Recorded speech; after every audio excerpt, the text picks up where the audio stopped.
Ons sekerheid lê daarin dat die lam is geslag en 3 dae later is die klip weggerol. Die lam leef.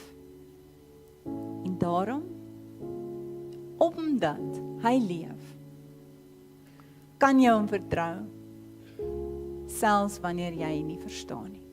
Daar's so baie van ons wat genoeg van die Here weet, hierbo in ons koppe. Ons weet genoeg van die Here, maar ons vertrou hom nog nie genoeg hier in ons harte nie. En dit is my gebed dan vanoggend, is dat die van ons wat die genoeg van die Here weet, die bo in ons gedagtes in ons koppe, dat ons net 'n 30 sentimeter skuif sal maak in ons lewens, om die Here ook te vertrou met ons harte, en nie net met ons denke nie.